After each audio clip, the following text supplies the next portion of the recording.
Greetings, Tube Reviews. It's Yellowbelly here, and we've got a special one for you.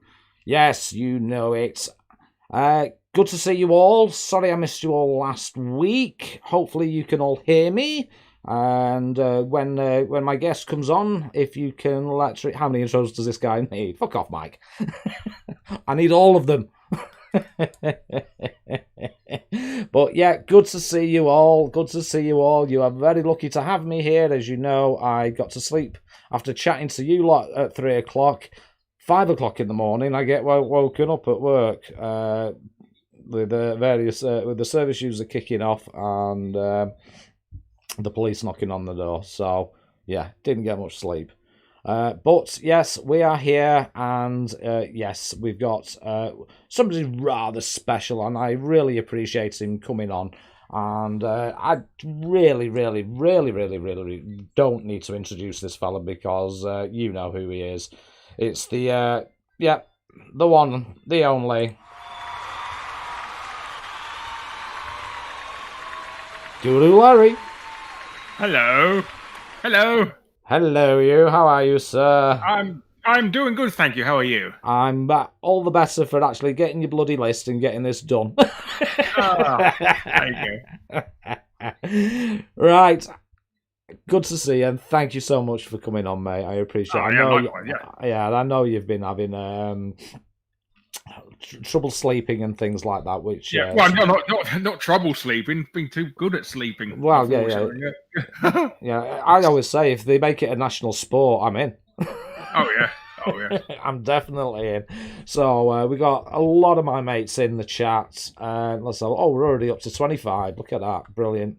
And now what I would like to say is, hiya Pete.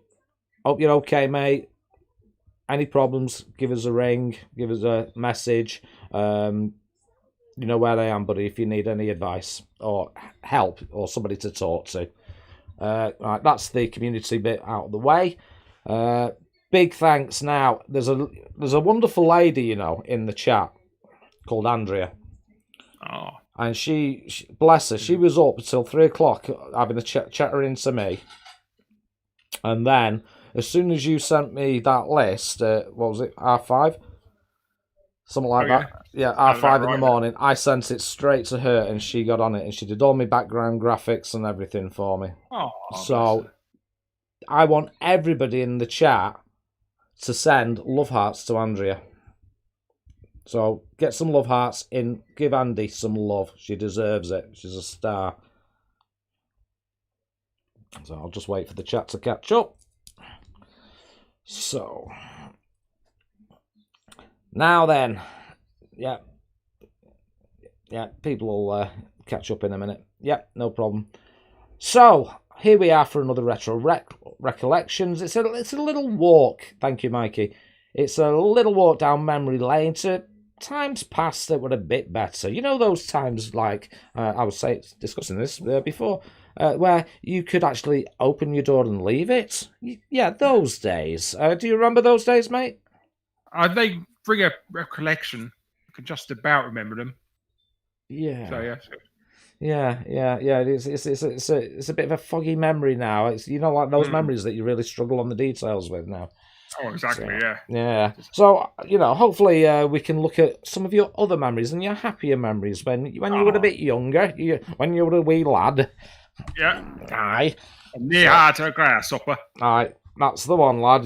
So we're gonna have a look back, and obviously we're gonna look at the food we lived on, because let's be honest with kids, we lived on sweets, and that was our sod all this, and we'd get our dinner money off our parents, go to school and buy sweets. Sod the school dinners, we'd buy sweets and then wave them in front of the poor kids who had packed lunches.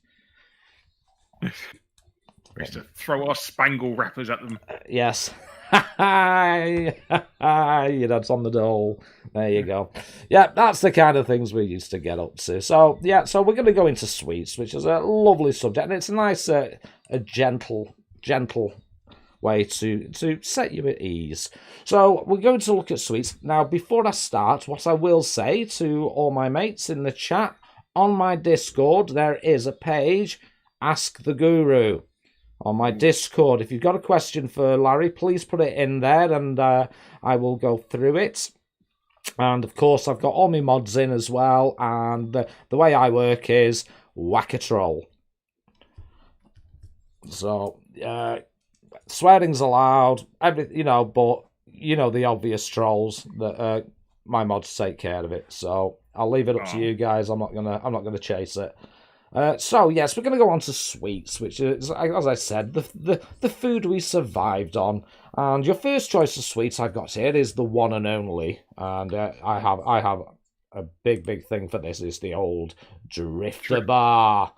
There she blows. There she blows. So tell me, what was so special about Drifter over other chocolate bars? No, basically they're like a slightly nicer version of a Twix, really, aren't they? I mean, sort of more chewy. They're about less biscuity Twixes, aren't they? Really? Would you say it's more upmarket? Yeah, well, they taste nice. I prefer them to Twixes. Yeah, and did you devour these in quantities? I did, so much so that we actually bought, when I was a kid, we bought a subscription to Macro, the old trade store. And we bought an entire box of them. I went through about 5 of them and immediately went off them. So they got sat in the fridge for about a year and that, and I kept giving them out to friends and that until they stopped wanting to come over. Don't go to Larry's house; he keeps giving you drifters. So did they go out of date? I don't know. Well, you don't really. When you're a kid, you don't really pay attention to your sell-by date of chocolate. No, not at all. It's gone white and furry and stuff. Now you can still eat it. Yeah. Happy days it is. Yeah. So in the old Bundy house, if you went round, you would have had one of these shoved down your throat. Yeah, and not wrong with that. I think it's got all the vitamins that a growing young lad needs. And as we said, maybe more focus groups, your sugar, your chocolate, your milk. What more do you need? Yeah, what more do you need? Plenty of energy. Now you also get 2 biscuits. You get 2 of them. So that's like double value. That's like super value when you're a kid. You get 2 chocolate bars for the price of 1. Yeah. Now, here is one of my favourites, and it's still my favourite to this day. I actually still buy these in bulk. I'll be dead honest. And it's getting smaller now, aren't they? Yeah, they're tiny, aren't they? It's either that or my hands have got bigger. I haven't decided yet. My God, you're turning into Jeremy Beadle days, isn't it? Yeah. Happy days indeed. Yeah, but the old double decker now I've got tons of memories of this. Now, there's a way to eat these. Which way did you eat them? Were you nibble the top off first and then eat the biscuit on the I just gnawed through normally. Oh, you deep throated it? Yeah. That's it, yeah. Yeah, straight in there, no messing about. No, there's an art, you see, because it was all like chewy on the top, and I like to peel the chewy off. Oh, yeah. And nougat. Nougat, yeah. Excellent stuff. So, again, a staple of your youth? Yeah, yes. Well, it's one of the ones I really liked as well, because everybody, it's crunchy and chewy, and that's like the holy grail to children. Well, yeah. And if you put it in the fridge first, you can break your teeth off of it. It gets so hard. So yeah. So yeah, it's nice. It's nice to have chewy stuff that doesn't pull your fillings out when you're a kid. So what was that Ego Chip said? Ego Chips. If you're eating them by the box load, I think it's you getting bigger. Yes, it probably is me getting bigger. Ego Chip, by the way, Ego Chip has just released a game for the Amstrad. Ooh. Called Chaos Rising. It's the Adventures of Amy. I don't know if you're aware of any of his work. It's a superb bit. I'll send it if you wish. Oh, let's play. I'd love to see that. Yeah. I played it the other day. It's really good. It's a bit Zelda-ish. Ooh. So are there plans for a GX4000 version? Well, Ego Chip. There you go. GX4000. I don't think I've seen any sort of homebrew for the GX4000, on actual cartridge. Do they exist? There is some recently now. Have we got any of the big boys in? I know Cypher's got a copy of Chase HQ 1 on his, because I love that. It's my favourite game in the Amstrad. Yeah. Actual homebrew, yeah. Yeah. Well, obviously you've got the Oh, you got the Dandanator one that's just come out, the Sword of Yana that came out last year. Yeah, that came out on cartridge. You've got Alcon 2020 that came out. I think that's on cartridge. Which is a shoot 'em up, slap fight. Oh, okay. Yeah, that's just come out. What else has come out? But what a lot of people are doing are literally just getting a C4 CPC and just putting all the Amstrad games on it. They've done. Oh, okay. You can convert them now pretty easily over to the GX. So yeah. Excellent. Oh, by the way, the double decker, right? Did you read the story of how it was invented? No. Educate me, sir. Educate me. Oh, okay. One of Cadbury's staff members had an idea for a chocolate bar, and they wouldn't let him. They kept ignoring him all the time. So he snuck into their science labs and made it one night. And then he presented it to them, and they said, "Oh, this is fantastic! You know, it's going to be really good. We're going to sell it. We're going to make it." And then they immediately fired him. So they made him. Yeah, they fired him and stole his invention. They fired him for trespassing into the science labs. So, it's on Wikipedia the story about it. But yeah. Do you think he cries every time he sees a packet? I think he'd be upset that they've made millions and millions over the years, Cadbury's. Yeah. There we go. There's Zypho in the chat. And all he got out of it was a P45. So yeah, poor bastard. Yeah. Well, we've already started talking about GX4000, and I see Zypho's in the chat. Let's this, you know, the old Chinese government. They sent me this little app, and I can get in on the webcam. So let's see what Zypho's up to. Oh, Zycam. Oh, he's a bit busy there. He is. I think he's knocking one out there. It's all that talk of GX4000s, I think, and Amstrads. Yeah. I think we'll leave him to it and let him clean up after himself there. That's not good. Somebody throw a Discord link in my chat for me, one of the mods, please, for Arnie Viking. I would appreciate that. Rightio. So that was obviously. I mean, I can eat double deckers all day, and if I was allowed to, I would. But then now, I had to try and find this. Well, Andrea did for me. I'll make it a bit bigger. Ferrero Fresco Mint. You posh twat. What is this? They come out in the 80s. They're Ferrero Rochers, but instead of Nutella and a nut in the middle, it had this gooey green liquid in it, and that was minty. And it used to explode when you put it in your mouth and stuff like that. It's one of these things that nobody believes exists until I found an advert for it years ago. Yeah, how the friggin' hell did you get onto these? Because it's more of an adult sweet. I don't know. It's a thing you always get. All those ambassador balls that I went to as a child. Could be it. Yeah. He was really spoiling you then, yeah. He was, yeah, because everybody knows only the finest chocolates come from a petrol station. Yeah. So. Exactly.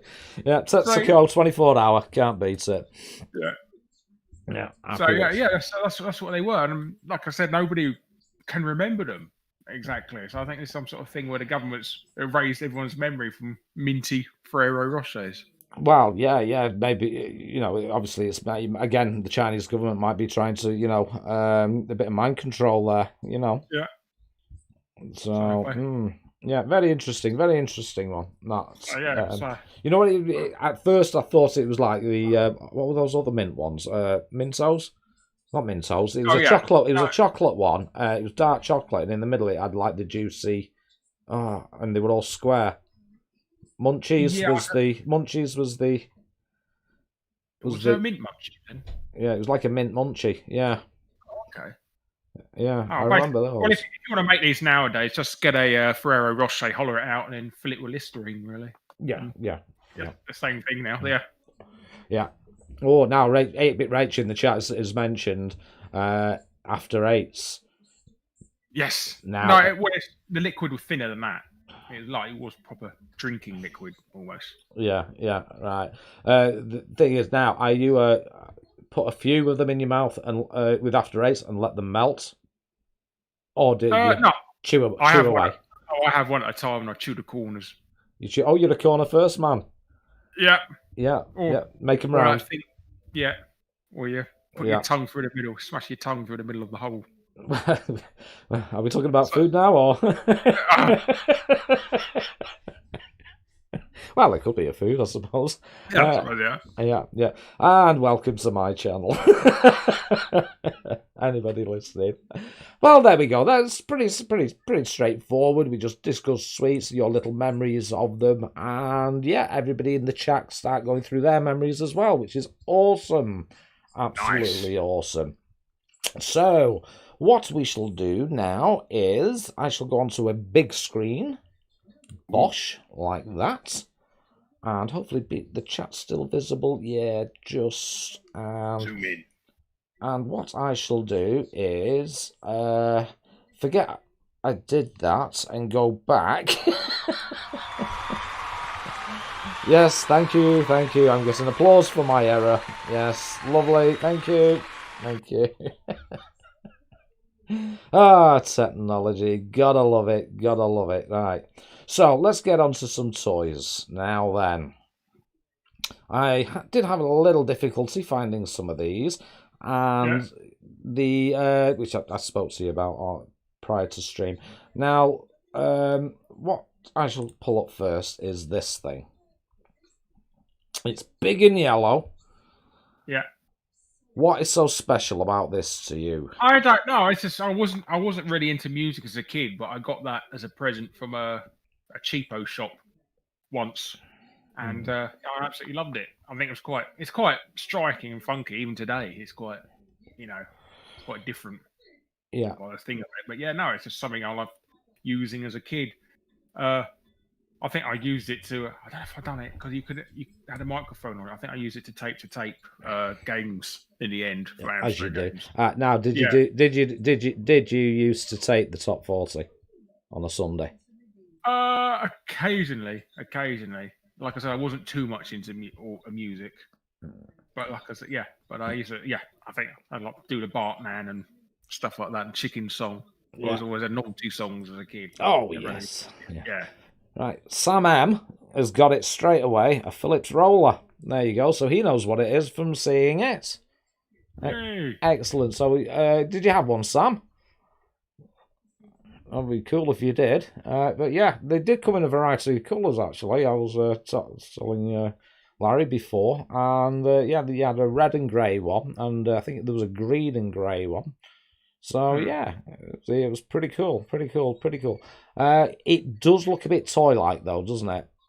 I suppose so, but it was the 80s and everything looked like that, really. Yeah. But I don't know, maybe it was for the younger market, but that's, like I said, it's very, very 80s looking now. Yeah. In hindsight. Well, me personally, what I'm actually after is an 80s boombox. I would love one, and I want to connect my Amstrad up to it. The headphone. Do you want an Amstrad boombox though, or do you want to? No, I'd rather have an Amstrad one, because it's tacky and cheap and. Yeah. So an Amstrad boombox, and I can connect my CPC up to it through the auxiliary and have it in nice stereo. I think that'd be awesome. Always been a dream. Yes. Right. Simple dreams of men. Yeah. So let's go on to some more electronic toys now. Then. Here we go. Here is a little LCD VFD. And yes, tell me about this. Well, this was a hand-me-down from my older brother. A Missile Invader and stuff like that. He used to play it for hours and hours, and he got so good at it that he could just... he found a glitch in the game that you could, if he has a certain position, that you could just stand there all day long and just keep firing at them. And he gets an infinite score in the end. Because when you get to 99, it'll go for the alphabet, which is quite funny when you get to that. Yeah. But that's what he used to play that all the time and that. Yeah. Was there fights over this or? Not really. I mean, he was much older than me. I mean, he was good 6 years older than me. So it was that sibling rivalry was out of his way by then. There's sort of age difference, but I used to play it and that. Like I say, he used to get really, really good at it. And then I used to beat him, and he used to accuse me of cheating. So that's what it probably was. Yeah. Yeah. Was it VFD? Yeah, coloured. It wasn't LCD, was it? By the looks of it. Well, it was light up in the background. This was a back. Yeah, vacuum. Vacuum fluorescent. Yeah. I mean, we were talking before about the famous ones, obviously, that came out: the Firefoxes, the Astra Wars, and I had Invaders from Space. Did you have access to any of those with your mates? I didn't know. No, none of them had stuff like that, really, for some reason. So I must have lived in a really deprived area. Yeah. Well, this is what happens when you brought up on a council estate, mate. Yeah, absolutely. This is a London council estate, so basically throwing me. My Game Boy is a brick in those days.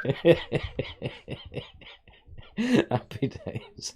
Yeah, brick went over our neighbour's greenhouse and that. Can I have my brick back, please, mister? Yeah, because I want to paint a picture of Mario on the front of it and pretend I can play it. Well, you can't complain about having blocky graphics on a brick, can you? Oh, no. Well, if you put it through enough windows, you get polygons. So yeah. Happy days. Super. Yeah. Classic Race Stadium reminds me of there was Tiger ones as well. Yeah, there was a few. It was Epoch in America, and it was Grandstand did a lot over here. They did the famous ones, the Astra Wars, Firefoxes. Who else did them? Somebody else. Now I know I've got Zypho coming up on a stream soon, and he's got a collection of handhelds. So he's going to do a show and tell. So that'd be nice. Yeah, I did try and collect some of the Tiger ones that are based on arcade games. Oh yeah. How did you manage that with that? They start getting ridiculously expensive on eBay now. They're like, because when I started, they were like a $5 each, and now they're like 60, 70 quid. Some of the sort of more popular arcade games. Yeah. So, I know it's ridiculous. Yeah, I mean, obviously the big ones, the Firefoxes and all that, they're going for hundreds now. Oh yes, especially box and stuff like that. Oh. No. Now then, the next electronic toy is another handheld, and there's our Zypho in the chat, and another one again. Now I've never heard of this one, and I had to do a bit of research. Finished his break now, has he? Yeah, it's quite a how can I put it? How can I say this? Unique again. It was a flip top. I've never heard of a flip top VFD before. Yes, Konami did Pac-Man was on that as well. Yeah. I think there's a Frogger one. So yeah, tell me about this one. Well, I literally only just found out a couple of minutes ago that it was actually based on an arcade game. I thought it was like some sort of knockoff of Pac-Man originally. Well, I suppose it is a knockoff of Pac-Man in some respect. But yeah, no, I got it from Walrus as a kid, and I used to play the hell out of it. Yeah. And I found it recently as well upstairs when clearing out the back room. Yeah, that's definitely worth checking out and seeing if you. I mean, the only thing I can imagine is I hope you haven't left batteries in it. No, I've done that. I bought an Atari Lynx off eBay that had somebody left the batteries in, and it got so corroded actually that its way through the circuit board and the screen. Oh, painful. Sorry. Painful. Yeah, I got OSG. Good to see you, buddy. And it's like a cross between Pac-Man and Snake on the old Nokia, and maybe a little bit of Centipede by the looks of it. So, what was I think it's the Pac-Man that you get longer and longer playing, I believe, or something like that. Like I said, I need to dig it out. It's those bloody big batteries, C batteries, are so expensive nowadays. Oh, is it a C battery, a C cell? Oh, they were a fucking nightmare. I know. Well, you can get adapters now, put AA batteries into them now. Right. AA batteries are so good, you get converted. But those days, you have to wait, and they're so expensive. All my electronic toys, well, not toys, but electronics, they were C cells on some of them, and it was, and they just lasted for an hour, and that was it. Yeah. And then nightmare. you were there. Did you do the old sticking the battery on top of the fireplace to try and warm it up a bit to get a bit more life out of it? No, I never done that. We used to just rub them. We used to rub them, spin them about in the machine, and that give them a quick rub, Yeah, and that used to get them working. yeah. I found that with most of my wives actually it'd work, but not with C cells. Yeah. But yeah, we used to stick them in front of the fire to heat them up. Yeah. Oh, I never knew that. Yeah, I suppose that, yeah. And you'd get an extra 10 minutes out of them. Brilliant. And they'd never ever drain at the same rate either. No. So you'd be there juggling batteries, trying to find out, well, that one's got more power than that one, so we'll get rid of that one, and that one I think's got more power, and you'd be juggling them in the control power. Exactly. Yeah. No, you have to sort of you had no idea if we could rotate them if you put one at the front and one at the back, and that sort of gives it a couple of more minutes. Yeah. Yeah. See, these young kids, they don't just sit with their wireless controllers and Bluetooth and all that. They don't know the pain. Yeah. The pain we had to go through just to have handheld gaming.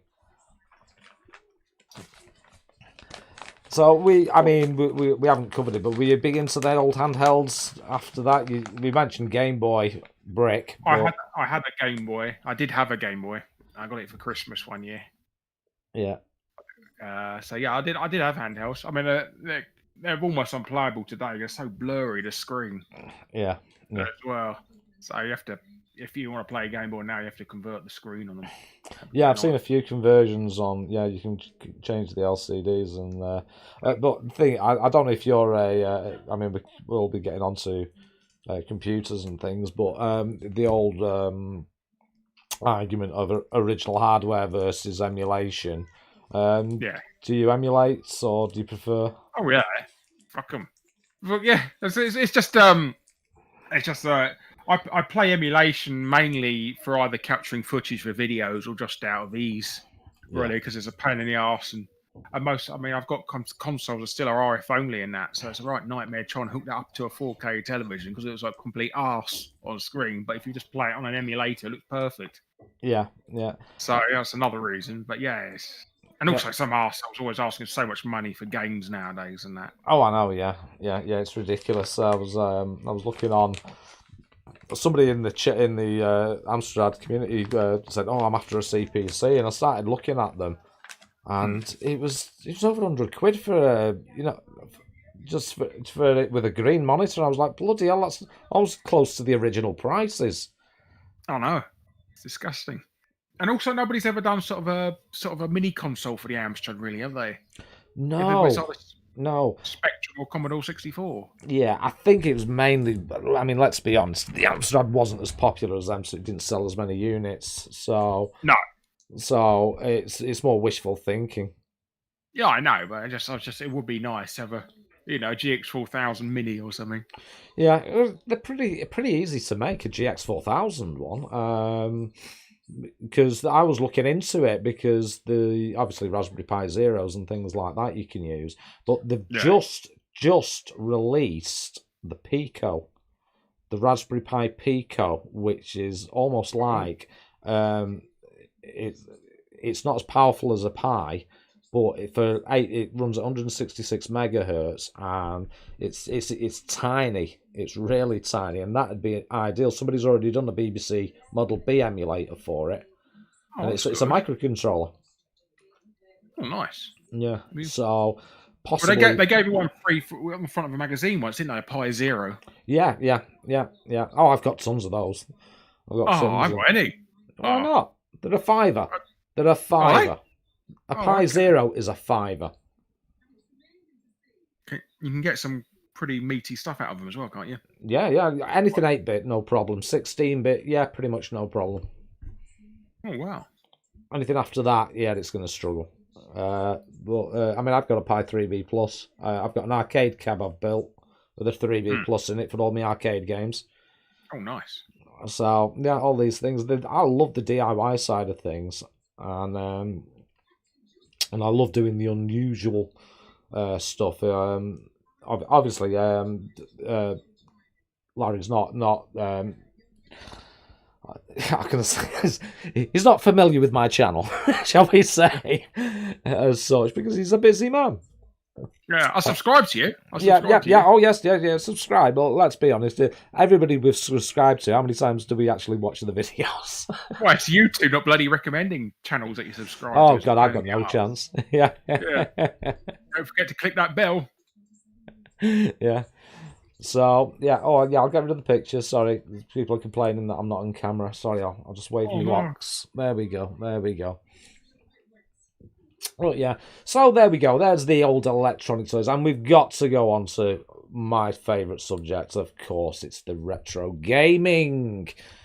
Now then, we're going swimmingly through this lot. I might even pull the odd game up and fire up the old emulator on this. Oh, nice. For us to have a look at. But let's have a look at now. I'm going to run this video. And this is the moment where Zypho wets himself. It's You're going to get that clip out again of him. Yeah, I should do, shouldn't I? And yeah, going at it. I'll check in to see if he is. But yeah, it's of course the old Amstrads. Where did you get yours? When did you get it? How did you get it? I got it from Dixon's in Watford. Alrighty. It was my older brother again. He was he chose it because it just come out at the time. It's literally when the Amstrad 464 just came out. We got it with a colour screen. So you posh twat! You got the colour one. Yeah, we got the colour one. So yes, so it's just that one. It had the old logo on it as well, not the new Amstrad logo on it, because we had to take it back and we had to send it off because it stopped working. That we got back a new one with a new Amstrad logo on it. So I always remember that. Yeah. Sultan's Maze used to scare the shit out of me as a kid because of the ghost. Zypho's just done a long play of that. Really? Yeah, he did it last week. Oh, wow. Yeah, you'll have to check that out. And so, what your brother chose the machine? I mean, this video goes through all the Amstrad stuff because I'm a Amstrad whore. And your brother chose the machine. Did you fight over the access to it? Really? No. We're pretty even with it. I played it the most, I think. So we used to play it fairly and stuff like that. Was this your first entry into the microcomputer market, or did you have a Spectre before? My brother, he had a Spectrum before, but he sold it to buy a load of army clothing because he was into army stuff, even though he never joined the army. So he was into army stuff. He sold his Amstrad Spectrum for the things, army gear. Yeah. So let's talk about obviously the Amstrad games. You first got your Amstrad. You got the 12-pack, yeah? I did, yeah. Yeah. And I bought 2 games with it. No, I didn't. A couple of days later, I bought 2 games. I got 180 and Feud with it. Fantastic games, straight off the bat there. Yeah. How did you, what memories have you got of gaming as such? Basically, I remember being amazed seeing a compilation set. I think it's 10 great games. I think it was the one that came with Rampage and Super Sprint. Oh yeah, I think it was that one. Yeah, I remember that. Saying, "Oh wow, you can get 10 games for the price of one. Isn't that amazing?" And also going to my local news agents and seeing games there for $1.99 and stuff like that. That was amazing. Yeah. Is there one particular CPC game that you would say defines it for you? And don't say Chase HQ or Robocop. Okay. Can I say Rainbow Islands then? I don't know. Just trying to think. I think it's all games sort of I've got memories of. There wasn't one that stood out more than anything. Rainbow Islands was quite impressive for me. I remember that.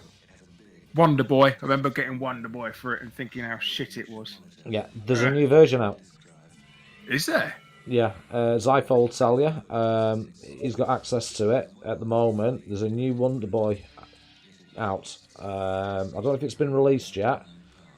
Let's have a look. Zypho did it. Yeah, but yeah. I'll let him PM you or whatever if he's got it. Oh, thank you. Yes. Yeah. There's no bugs in the chat. Oh, Nova's in the chat. Well, what we shall Oh my do, God. I mean, it'd be rude. Has he painted a white cross on his house yet? Yeah, So. yeah. Good to see you, sir. So, and you know what? What I'm going to do is I'm just going to nip back here. I'm going to use, the good old Chinese government, and they gave me that little app so I can go into. Let's go and see how Novabug's doing, because if you don't know, he's not very well at the moment. So let's see how he's coping. Oh, there he is. There he is. Oh dear. Yeah, he didn't look too well there. Yeah, it didn't look too. I'll just double check that. Yeah.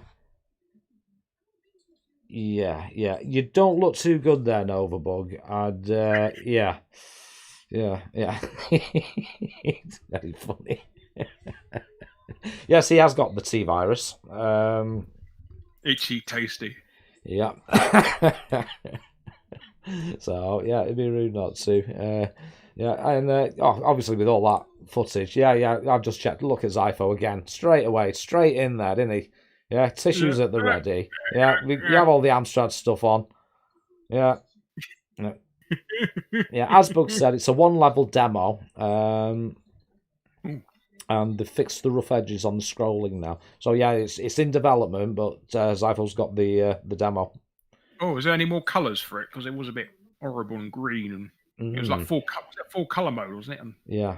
I can't understand how we can have a wank and talk at the same time. That's some talent there. Yeah. One-handed joystick juggling it. Yeah.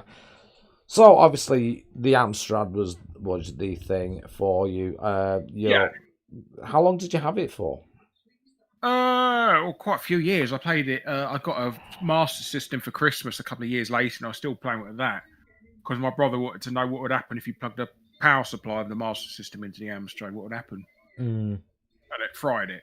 So so we sent it away. We had to send it away to a place in Harrow, and it took like over a month for them to repair it, and it just felt like pure torture when you're a kid waiting an entire month to get your machine back to play. Oh. Well, there we go. Yeah, it's got lovely new colours, the Wonder Boy, by the way. Yeah, and it's much better looking. So, yeah, guys, if you can send those, if you're allowed to, send a copy over. I'm sure he'd appreciate that. Yeah. Obviously, have you been keeping up with the Amstrad scene? A little bit when I see new news, and I think the last big news I read up on was probably the Sonic one. And then bringing out that Master System Sonic game for the Amstrad. So, a little bit back behind it, yeah. Yeah, because we've done, Chris has just done a video of the 2020 games released. Yeah, I think it's just picking up and picking up and picking up. Have you seen any, did you see any of the Retro Dev stuff? No, not to my knowledge, no. Yeah, there's a new game on there that won it, and it's amazing. Absolutely amazing. Who said the Amstrad can't scroll kind of game? Oh, that's good. That's good. Oh, well, when they Pinball Illusions as well. I read up on that. Yeah, Pinball Dreams, yeah. In fact, you know what would be a good idea? If I can. Oh, I'll do it after. I'll do that after. I might pull that one up. Oscar, I'll pull that one up after, and you can have a look at it if you want. Yes, please. Yeah, that'll be good. Yeah, so you mentioned Master System, so let's have a look there. Let me get the old Sega logos going. Zypho says, tell Larry about the panties of Zelda. Oh, yeah, there's a Zelda game. And it is called The Panties of Zelda. Nice. It's really good. It's really good. Yeah, the abduction of Oscar Z. And the remake of Alcon is great. Yeah, so you need to use this now as a springboard to look back at the new games for your old system, I think. Ooh. Revisit the old systems. Yeah, you said you got the Master System. What did you pick this? Your brother? Well, no, I did want it. I've got one of those little leaflets that shows you all the games and that, and I used to keep reading it over and over and that, and I really wanted one for Christmas. Yeah. So it was one that I really, really was looking forward to getting. Yeah. And how did you get the pack with the light gun, as we can see there? Oh no, that's the rich kids. That was. I had the standard base one. Yeah. What was built in? It was a snail maze game. Yeah, that snail maze one. Yeah. So yeah, I didn't even know about that for a good 2 years. I didn't even know that existed. Yeah. So that was amazing. Knowing there's a game hidden in your machine all this time and that. Yeah. Obviously, was it a Master System 1 then? Obviously, with the snail game. Yeah. The better looking one. Yeah, been the first edition one. Yeah. Well, they got rid of the thingy, didn't they? The SCART socket thing. AV out for the Master System 2. Yeah. And the Sega car thing. Yeah. I just thought it was better looking because, again, it reminded me, the design of the red little arrows and things like that, reminded me of pure 80s. Oh, yeah. With the red on it. It just looked... Red and black is always 80s, isn't it? So. Yeah. So you're not tempted by the old NES? I mean, it wasn't big here in the UK, but... I didn't get one. I bought one second-hand for a kid at school, in secondary school, for that was years later and that, but... The only thing I really wanted an NES for is because they had Ninja Turtles for it. So I was really want one of them, but no, I didn't get one until years later. So, where do you stand on the old school argument of Master System versus NES?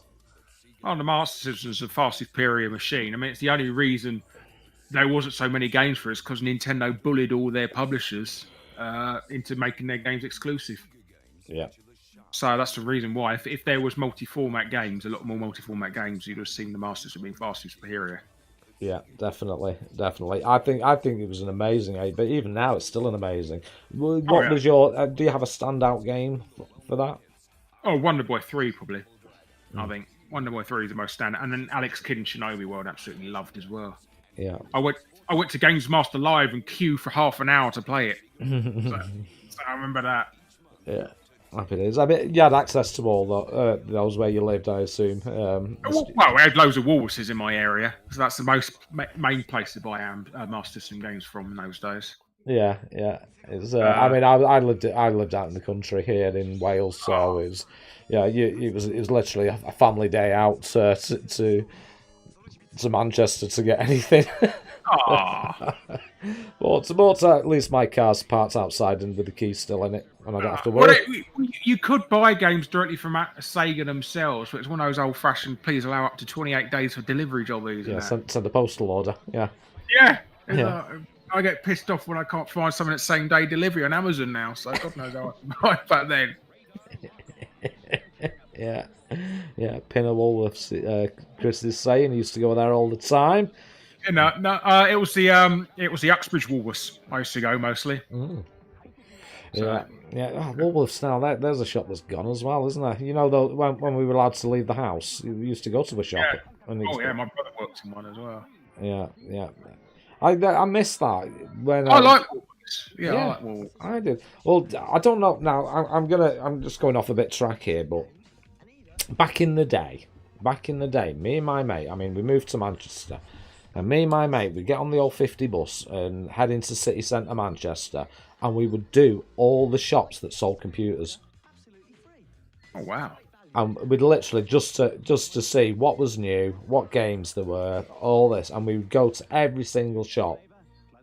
Did you do a tour of shops and hardware? Or was I just sad? Always to go through the shops that had games in our Master System games. We had a shop in Harrow called Adams World. Used to buy stuff from them, and we had a very early CX as well. Like one of the first, the second in the country or something. I used to get stuff in there, but they started. Those days they were more focused on sort of import gaming and stuff like that.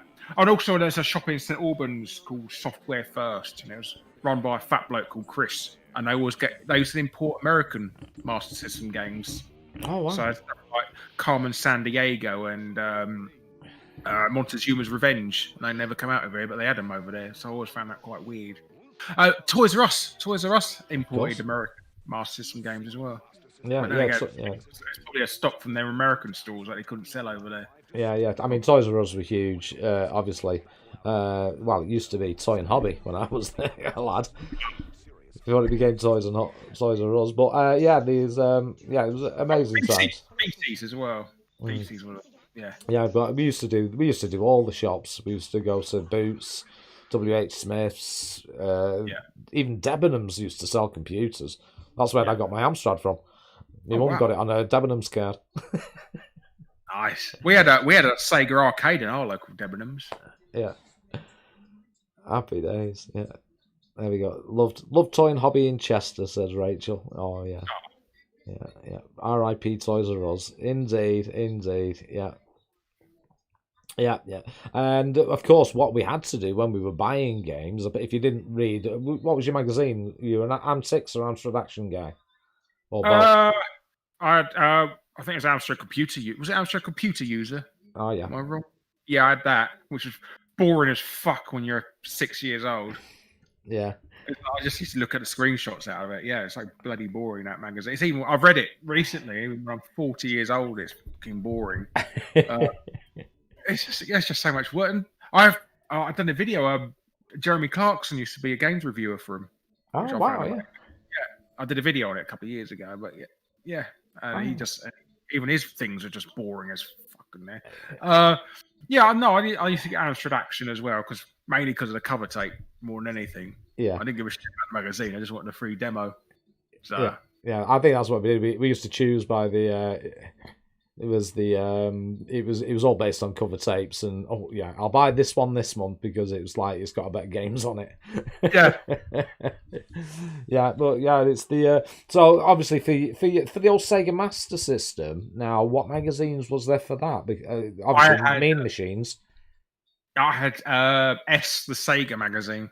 Oh, right. Yeah, I had that. I got free issue.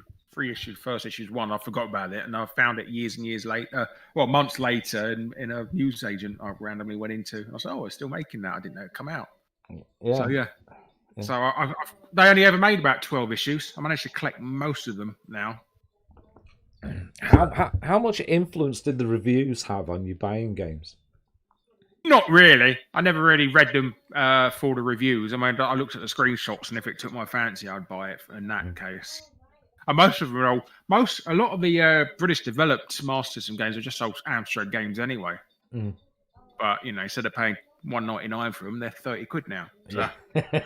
Yeah. But then again, that's the same with the Amstrad GX4000, wasn't it? They wanted £30 for £2. Which is a system we're about to move on to. Obviously, the GX4000.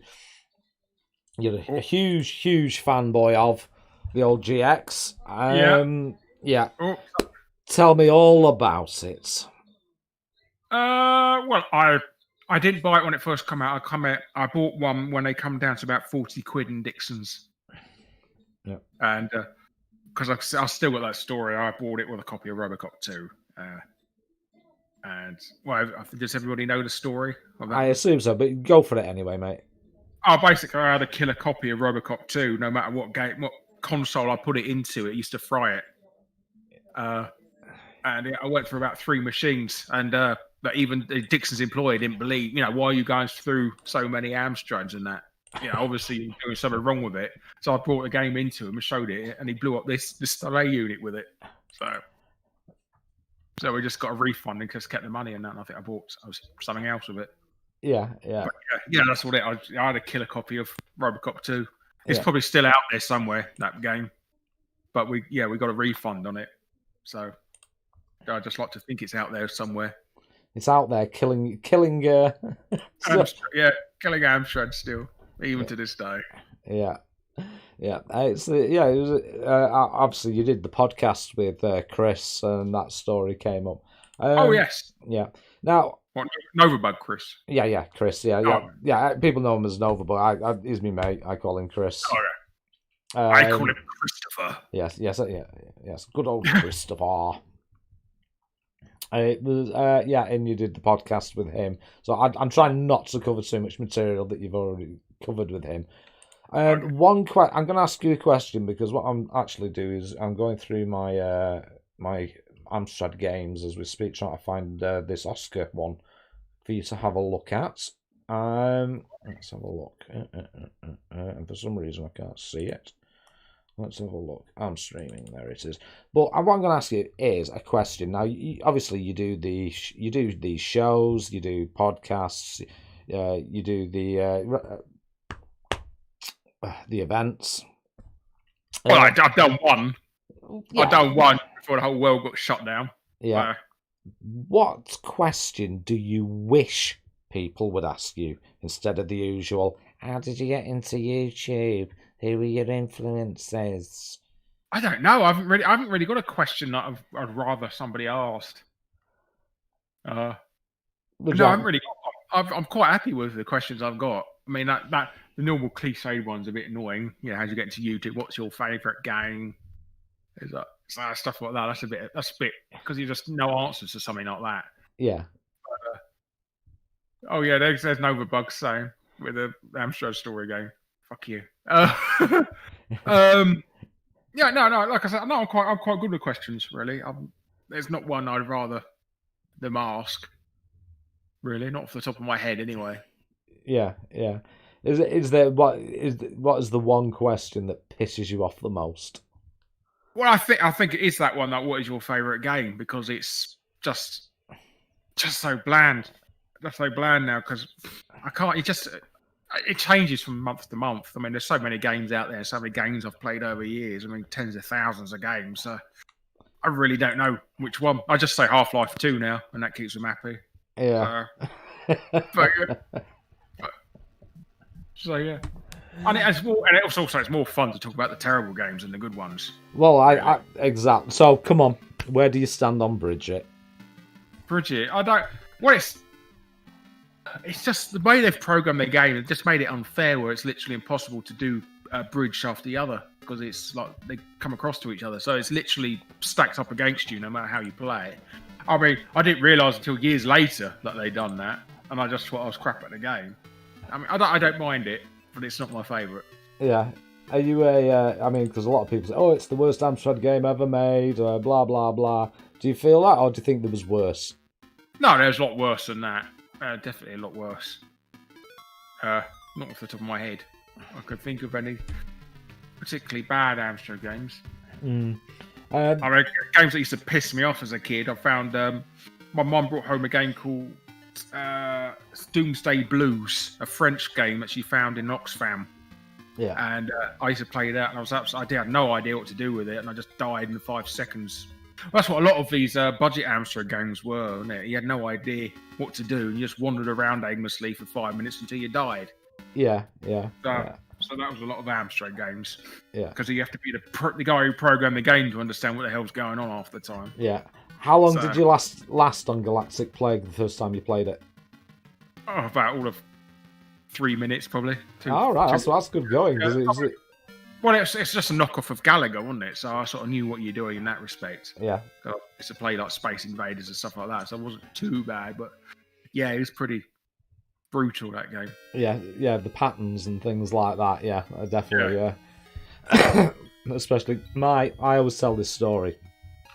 He's 18 now. He's in the army. He actually joined the army, unlike your brother, but my son, and he's a big Xbox player and all that. And when I finally got an Amstrad, because I wanted to go back to it, I made him sit down and play Galactic Plague. He lasted 3 seconds, got rid of all his lives within 3 seconds, and that was it. He says, "How the fuck do you play these things?" And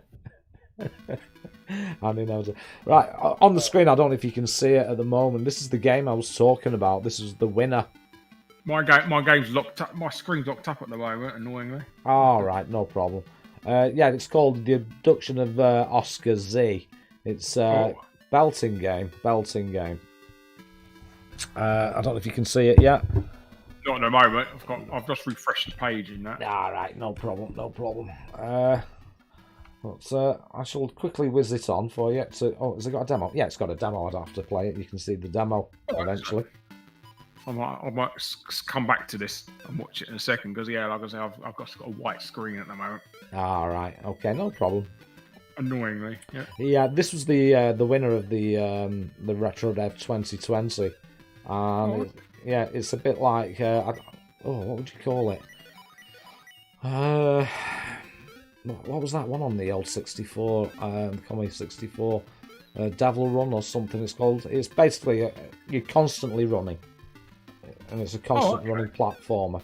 And yeah, this is the quality of games coming out now for the CPC. And it's absolutely amazing, if you could see it. Yeah, I feel I could see it, yeah, fortunately. Yeah. Rainbow Run, yeah. So it's a running platformer, yeah. It's a cracking game.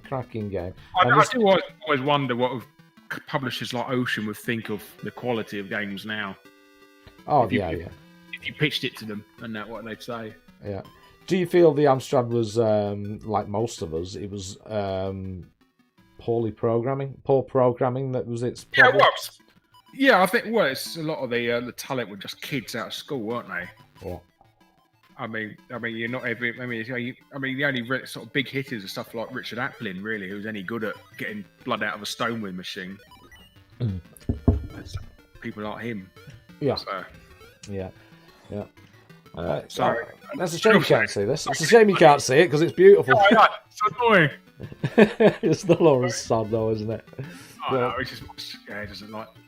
Well, what I'll do is I'll throw it in Discord to you. I'll chuck it over for you so you can actually have a one. But yeah, as John Gage says there, all we got was fucking Spectrum ports.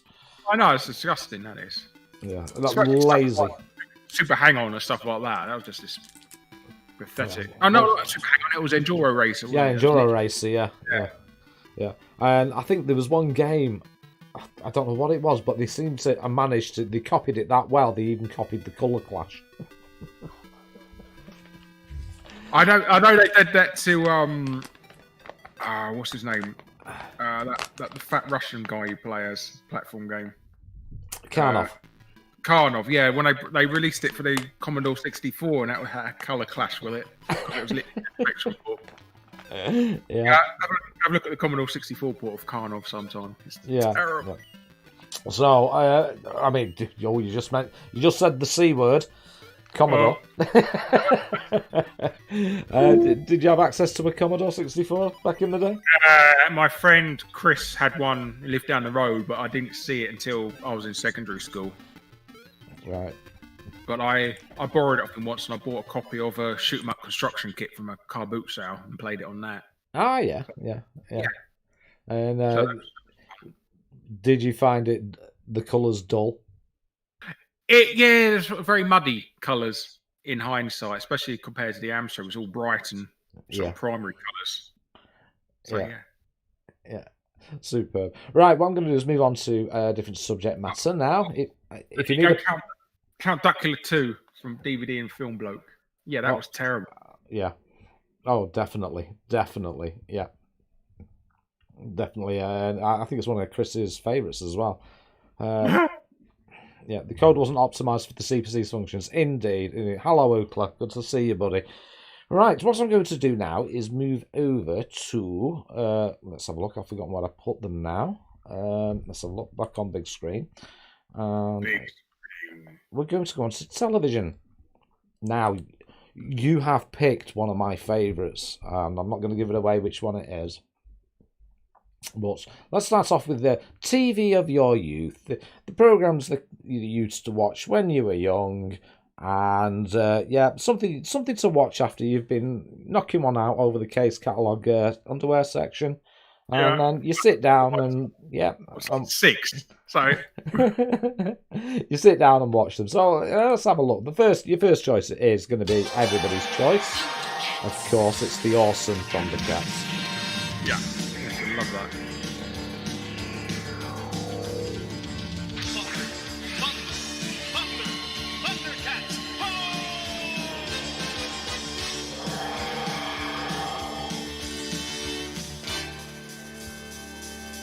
Hopefully you're getting some sort of feed.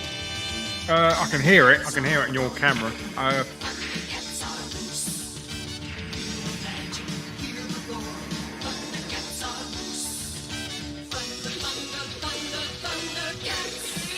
Yeah, I'm just playing the intro at the moment. Oh, yeah.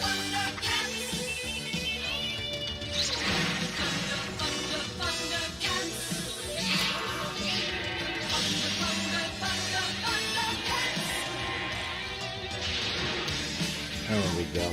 So what I'll ask is, I'll turn that down. I'll turn that down. We'll leave it playing in the background. You watch YouTube, try and shut me down. Which Thundercat did you want to be? Well, I think it was Lion-O, really. I think that Lion-O was the main one for me as a kid. Yeah. I know in hindsight it was a complete moron. And yeah. Like half the episodes him getting caught up in that and having to be rescued by the rest of the Thundercats because he's sort of arrogant and idiotic. But yeah, I think everybody wanted to be Lion-O and that. Like Tiger had no personality whatsoever. He was just there. He just used to hang around and do stuff. Yeah. Panthro had his moments because he could drive a tank and do stuff. Yeah, he was cool. Yeah. So was this a Saturday morning kind of show for you, or after school? It was after school, wasn't it? It was like, it's like 5 o'clock in the afternoon on CBBC or something on a Wednesday, if I recall, or a Thursday. So rush home from school, sit down and watch this. Yeah, I remember one time I was held up late for school or something, like put in detention after school, and I missed the episode of Thundercats. I was absolutely pissed off about that. Oh, gutted. Gutted. Yeah.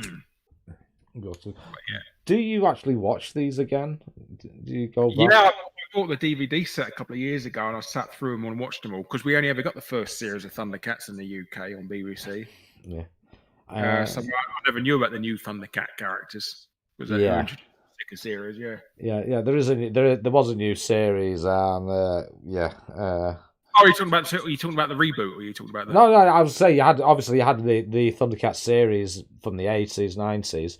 Yeah. But then, that's what I was mainly talking about. But then the new versions, as Chris Novabug says, he was saying, it was the only version because the others were just absolute shite. Yeah, no, the 2011 one was quite good. I did quite like that. Oh, right, there you go. That was definitely going. The new one, the 2020 one, was terrible.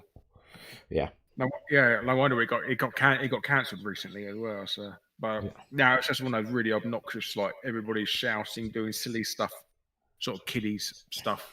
So it was quite annoying. Yeah. It's hard to watch. Yeah. And they go, well, it's not meant for you, it's meant for kids. Yeah, but it was like the kids' programs we had. We didn't have these issues. They still had. I mean, even He-Man. At the end of He-Man, every episode of He-Man, there was a moral. I mean, Thundercats had the morals as well, but yeah. And they had the moral at the end of the moral to the story, and you don't have that now, do they? No, they just shout at each other and stuff, and shout at each other, and yeah. Force political correctness ideas on to you. Yes. Oh yeah. Absolutely. Yeah. So the next show now. Please tell me that your camera's your feed's working. No, it's not. It's absolutely dead.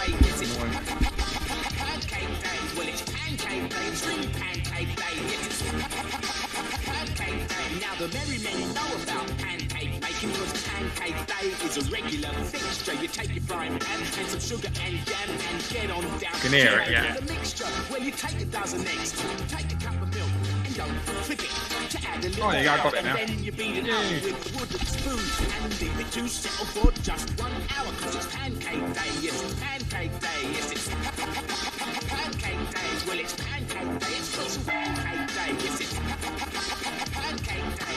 But back in the village of Worksop, where the living ain't so funny. Maid Marian. So I chose the Pancake song because it's quite famous. Yeah. Yeah. So again, what are your memories of this show? Well, I just thought it was really quite funny, and that it's very sort of the quality of humour, and it's very high for a kids show. If you go back and watch it again now, it was really sort of advanced for a kids show for comedy. When it was written by Tony Robinson and stuff like that. So that's where the wit come from. But yeah, no, it was a great series. Yeah. And it had Donny John Jules in it. Yes, and the bloke who played the landlord in Brushstrokes as well. Yeah. Again, obviously you're a '90s kid. I'm more of an '80s. No, I was born in '79, so Yeah, sort of yeah. remember. Oh, I've got 9 years on you. Oh, Yes, I'm better looking. I know. But yeah, it was again. It was. I didn't get to experience that show because it was what late '80s, '90s. That one. yes, about that time, yeah. Yeah, yeah. So I would. Well, yeah, late '80s. I was what. Yeah, I was in my teens, so I was busy trying to shag. Yeah. Yeah. Yeah, more important things than TV. Yeah. So yeah, I missed out on that one, but from what I've seen, it's really good. And of course, I mean, I was a Blackadder Yeah. Well, if you like stalwart. Black, you'll definitely like Maid Marian. I mean, it's slightly dumbed down for Maid Marian. A lot of the sort of highbrow comedy from Blackadder's gone, but it's still quite highbrow for kids show. Very Yeah. sort of advanced comedy. So yeah, But I do like the fact they don't treat kids as their kids. Kids don't want to be treated as kids; they want to be treated as adults. So if you give them something intelligent, they'll enjoy it. That's the thing I don't like about always trying to talk down to kids in these shows and then kids don't want that. I remember feeling insulted, like talked to like I'm an idiot. Yeah. So yeah, so no, it's very funny, very very funny. Yeah. Thank you, Cypher. Yeah, what was he saying there? Great choice, Larry. Yeah. Now, again, this is something that came up. The real Ghostbusters. Yes. What's your memories of this one, sir? Well, this is what I got into after Thundercats, really. Like everybody loved the movie and that, and they had no toys out for it, but they suddenly released real Ghostbusters and that was like definitely much of a make-up thing for it. Even if Egon was blonde in it for some reason now. Yeah, I just noticed that. Yeah, you know what? I've only just noticed how mad that. Egon was blonde and not Jewish anymore in the show. So. Happy days. Happy days indeed. So yeah, that's what I used to love watching this. Again, they only ever showed the first series of it of Real Ghostbusters. Yeah. In the UK. Yeah. I mean, it's got some plot holes in it. So the thing about Ghostbusters, they never had an arch nemesis. I mean, like Thundercats had Mum-Ra, He-Man had Skeletor, but the Ghostbusters never had an arch nemesis in it. Yeah. If you think about it. That repeating, that one thing, you could always go back to, that was, that's, I can see that being a problem, but technically, the arch nemesis was a ghost. It's just a different one. Yeah. They've had some of the characters from the movie as enemy, they had Walter, what's his name? The guy who tried to shut them down in the first movie. He appears in the series. Oh yeah, the man with no dick. Yeah, that's the one. Yeah, but he was only ever in 1 or 2 episodes in that. But I always thought that what they should have is like a rival Ghostbusters company. That's what they should have had as their enemy. Yeah, that would have been a good idea. Fantastic, yeah. So that's what they needed. I mean, they had in the later series, they had a guy who was trying to capture Slimer himself. But it was like far more cartoony by then. Yeah. But like I said, I think they needed like a rival company or something like that, a corrupt company to tack on them as a nemesis. But it's just Ghost of the Week otherwise. Yeah. And it kind of, that leads us into something that I've not covered yet, which is toys. It's actual normal everyday toys. And you chose one of them, which will be appearing in a minute. I hope I've got the right one because there was actually a few versions of this. I didn't realise. Was there? Yeah. Well, that one the one you've shown now is the one I had. There we go. I got it right again. It's almost like I'm psychic, you know.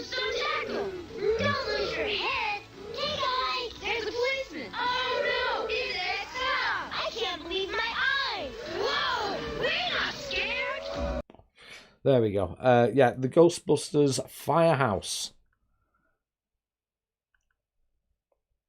Huge. It was quite huge. I mean, there's very little play value of it. It was literally just a shell that you could sort of slide the figures up and down on and that. So it wasn't too action packed in terms of things. And the Ghostbusters car could just about fit inside it if you had that as well to go with it. Yeah, yeah. So did you have a lot of them? A lot of the figures as well?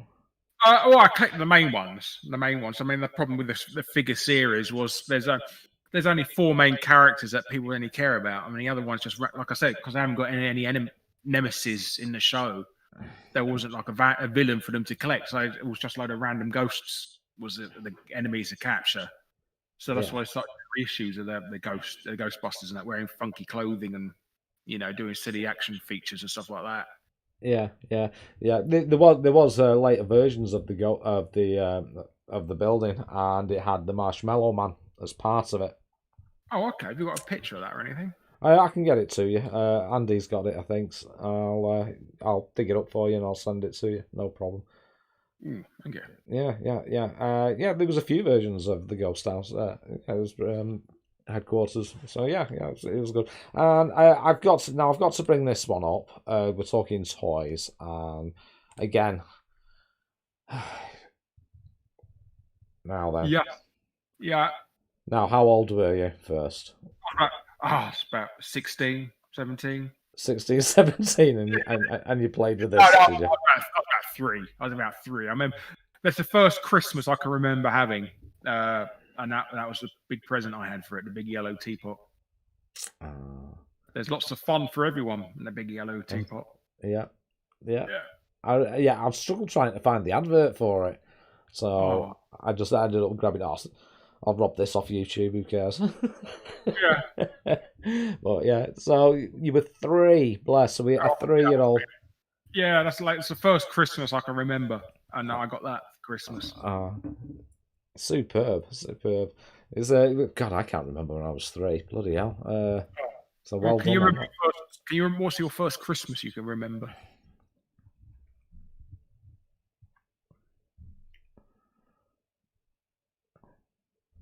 It's not so much of a Christmas thing, it was more of a present thing. Yeah. I wanted an Atari VCS. Oh, wow. So, yeah, we're talking those years. 77, 78. Yeah. Ish. Yeah. And I've wanted one. My mate had one, and I wanted one for years. So I'm like 7, 8, whatever. This is my earliest memory, really, of childhood. The rest, my psychiatrist helped me block out. And and eventually my mum and my dad and my brother went to go and get one. And we're talking 1980s now. So we're talking, very early 80s. And they come back with a ZX81 instead. Oh. I was heartbroken. Absolutely heartbroken. My brother had talked them into buying a bloody ZX81 instead of an Atari VCS, saying it was educational. Oh, that would help me with my homework. Yeah, I was absolutely devastated. Never forgive the twat for that, I'll tell you. I've disowned him. Yeah, I'll tell you. Oh, did you ever get one in the end? No. It was the one thing I've not owned is an Atari VCS. Oh. So and I didn't want the Woody, I just wanted, I'd be happy with the Darth Vader one, with the black front. But no, I never got one. I never got to sample the pleasure of ET. Oh, well, there's some things that dodging a bullet, as it were. Yeah. So so we've got a 3-year-old there. So hopefully that's bringing a nice memory back for you there, buddy. Seeing that. Yeah, I can remember playing it and stuff like that. Yeah, and chewing it. Yeah, you have to chew it. Yeah, sticking the figures up your nose. Yeah. Yeah, I was being clean then as well. Yes. And another one. You want to screw or scramble?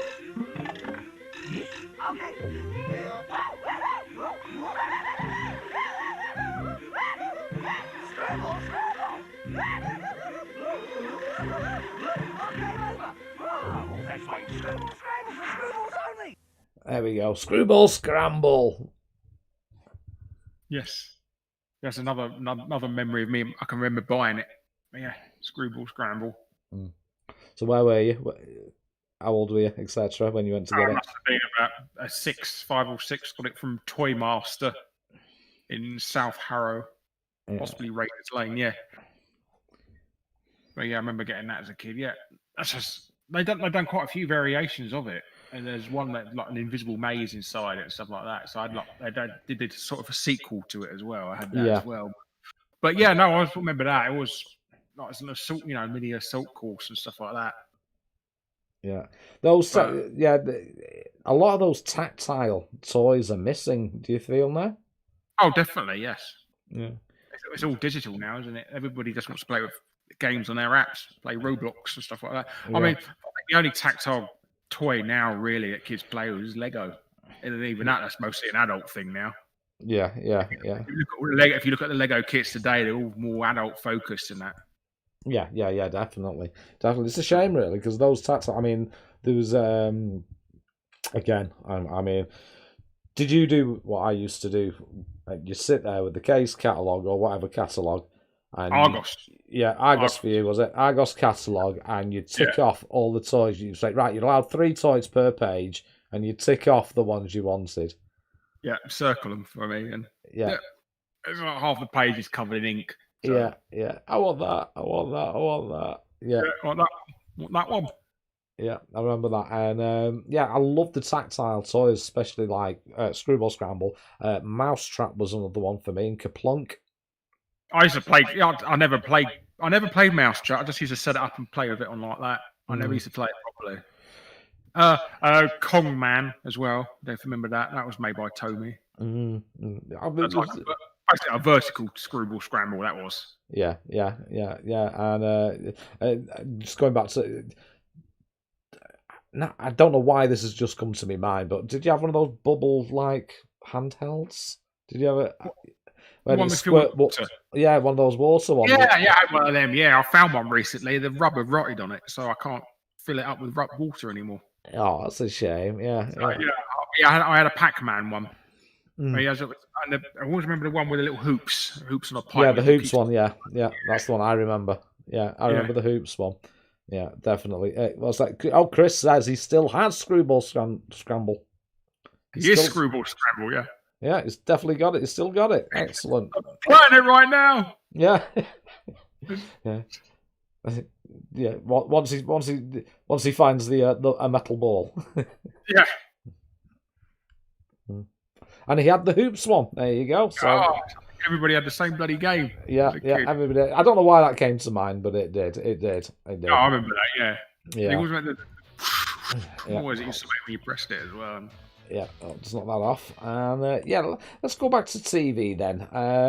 Let's go back to some more TV. And here's what. This is the one for me. I love this. I love it. Hopefully you can see it. Yeah, I can now. I've closed all my other windows. And on the far side of the galaxy, in a region often visited by time travelers, lies Arg. Now, who in the chat remembers this? Naturally, the inhabitants of Arg get a bit fed up with trippers and tend to discourage them. BBC Two. Often they will even nick the essential the first series was BBC One. The second series was BBC Two. The second, third, and fourth.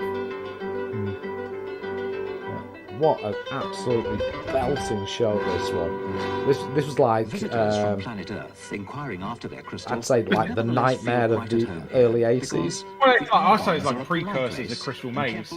Yeah. Really. Yeah. Yeah, I love this show. Absolutely adored it. And the one thing that stood out to me always was the talking Aspidestra. Yeah.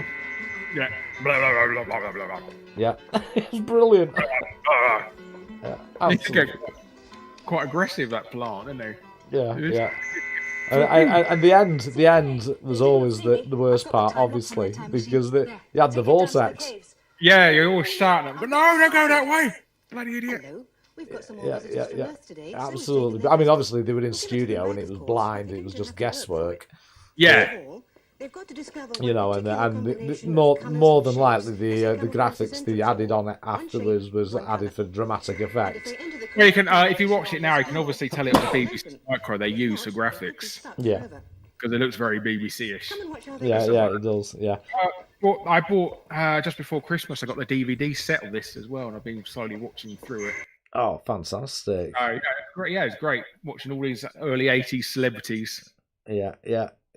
Oh, yeah. Brilliant stuff. Brilliant. That was that really that brought a lot of memories back for me. Because I mean I've spoke to a few people, and I was chatting to me mate to Andrea, and she was like, "Oh no, I've never seen that one." I was like, "Oh," and I was trying to explain it to her. And it's just like it brings all the nostalgia feels back, you know, and all that, and oh yeah, proper TV. Right. They should bring it back because that was a great show. That was. Well, yeah, obviously they could. It's like obviously, did they try and bring Nightmare back? I think. They've tried to bring it back a couple of times. They've tried. They've done a VR version of it that sort of never went past a pilot. But they've tried to reboot it in different things. They've done like a VR version of it and one set in space. And stuff like that. Sky commissioned a version of it that you're piloting. You're in an abandoned spaceship or something. You have to walk around in that. I can't remember what it's called. But that only lasted one series. Yeah, that's the one. The early days when nobody had Sky, and they had it then. So like the early 80s and stuff like that. Yeah. That was Moira Stewart. Yes, you're right. People in the chat. A very young Moira Stewart. I thought her name was Moira, but I kept thinking her name was Moira Hindley. Yeah. Now then. Yeah.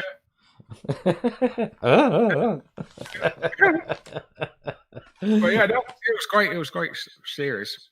Oh yeah, it was fantastic. Yeah, and the puzzles and all that were pretty much the same every week, but it was real. Yeah. Try and count the plastic tokens. Yeah. To put in the. I actually thought they were actually proper vending machines as a kid. Not just a hole in a piece of plastic. Yeah, if you put enough money in the box, you know the door opens and it's not just a stagehand behind just counting the things and you push it in. But yeah, I watched. There was one episode where they had to put a rope ladder up this flagpole and that, and I can remember watching it vividly as a kid. I'm not seeing it for like 40 years. That episode, I can remember it absolutely vividly. Yeah. Those sort of things that burn into your brain, and also.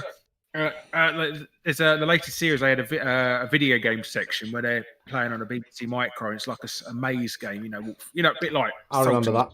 Yeah. And they had and there's a dog. Basically, it's an upside down bucket with a fur covered in fur, and that they used to control it with a BBC computer. Yeah. So brilliant stuff. Absolutely brilliant. Like I said, I brought out a DVD box set of the whole series. Yeah. Oh, that's definitely worthwhile. Yeah. To get that, yeah, it's great fun. Just reliving memories. Yeah. I mean, I don't. I tried with my son when he was a toddler. When he was young, I tried to force feed him I'd buy box sets of like Terrorhawks and all these shows, and I'd force feed him to sit and watch them. Dad, don't want to watch it. It's boring. Yeah. You'll enjoy my childhood. Yes, exactly. I'm reliving my fucking youth through you now. Shut up. You wouldn't be here if it weren't for these shows, you ungrateful little shit. Indeed. Yeah, but what a cracking show. I loved it. Absolutely loved it. Right. The Great Egg Race as well. Remember that? Yeah, I remember that. Yeah. So, So, now you're a big fan, boy, of, in the day, the old WWF. And it's not the World Wildlife Fund. Yeah. Yeah. He's just smacking pandas over the back of the head with a chair. Yeah. Fucking Peter stopped all the fun, didn't they? Yeah. Wankers. Yeah. But no, the old wrestling. This is a highlight clip of the Royal Rumble of '92. I was just quite sad watching this now. Like, literally, like 90% of the wrestlers in this match are dead. Yep. So, Owen Hart, Jim Anvil Neidhart, Mr. Fuji. They're all dead now. It's quite sad. about he's still alive. He's dead. Yeah, he's dead. He's dead. Yeah, Mountie's still alive. He's a hairdresser now. He's a barber for a living now. Yeah. Bushwhackers.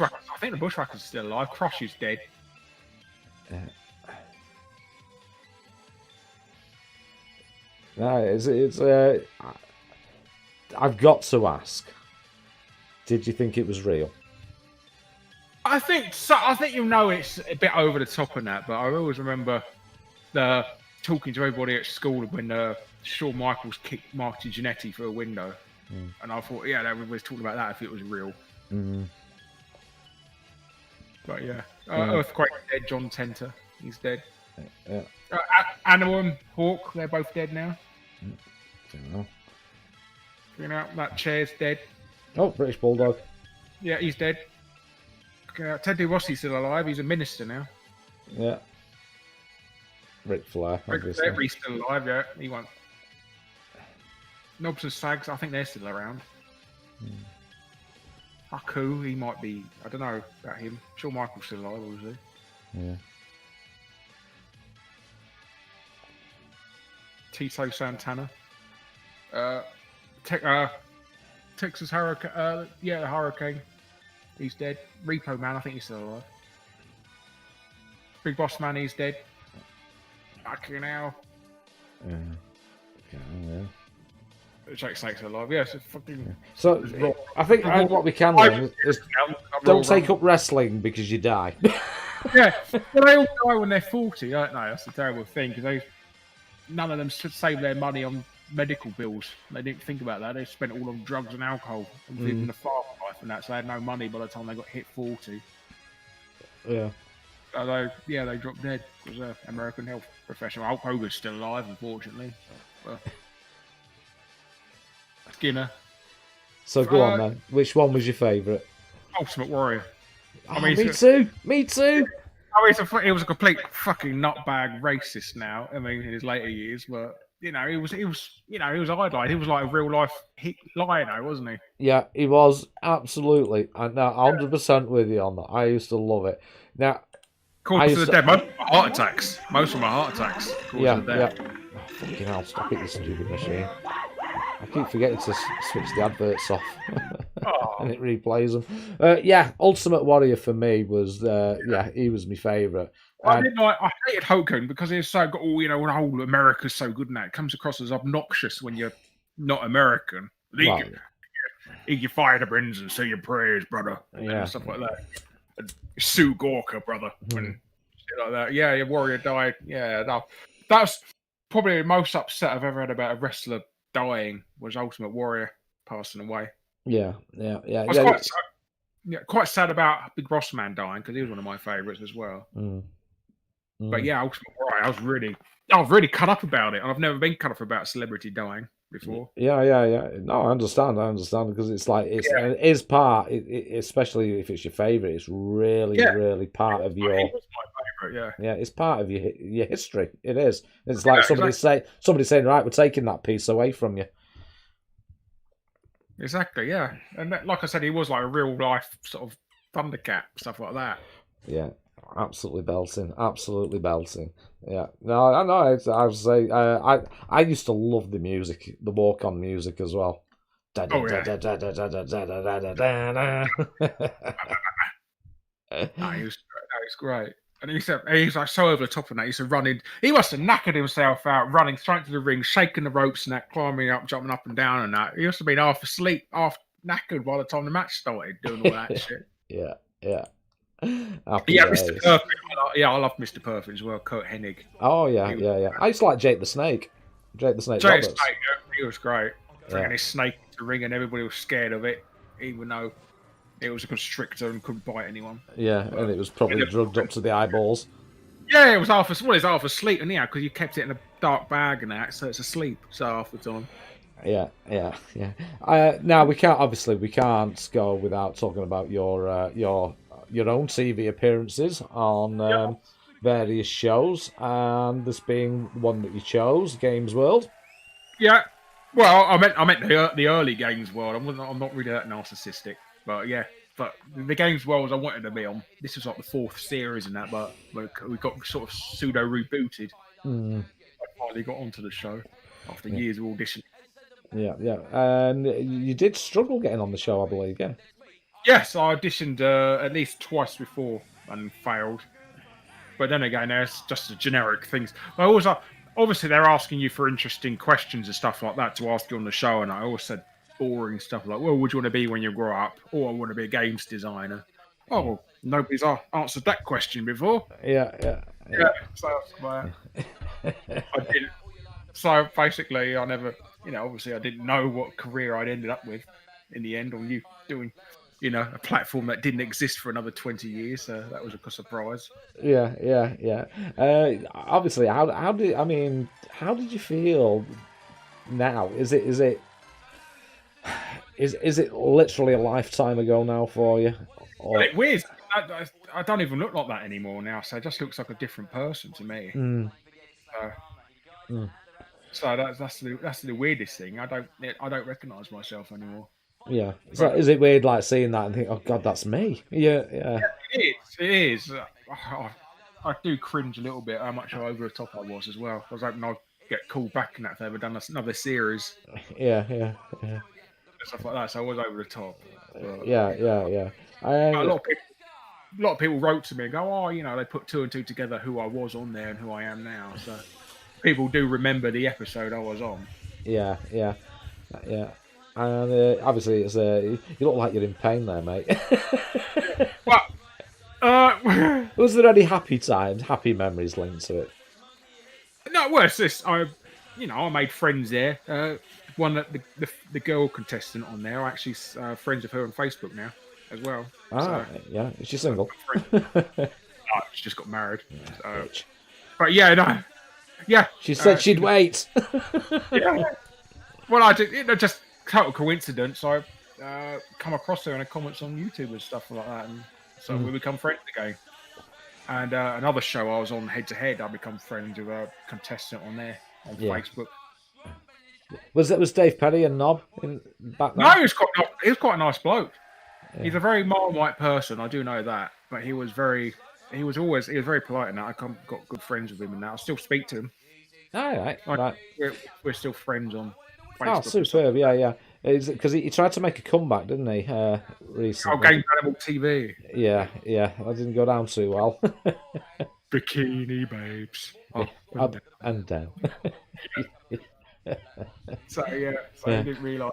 So his opinions might come across as a little bit misogynistic in this day and age. And yeah. Well, I love it, so I don't care. Oh, yeah, well, I love it. Anything misogynistic. I say bring it back. Bring back misogyny.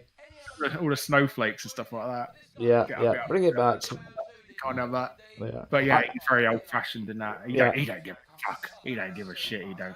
No, I mean, I think it's sad, really. Everything he's done, I think the stigma of that episode where he had a bit of a tantrum with the that game that he hadn't played before, I think sticks, which is a shame, really, because he was completely right. They were very clicky on Games World, because I've spoken to people since that, and they said they was incredibly clicky, and Dominic Diamond absolutely hated him. Right. And obviously Dave Perry's programmer as well. Yes, he's also the Norwich Puppet Man as well, if you ever heard of him. No.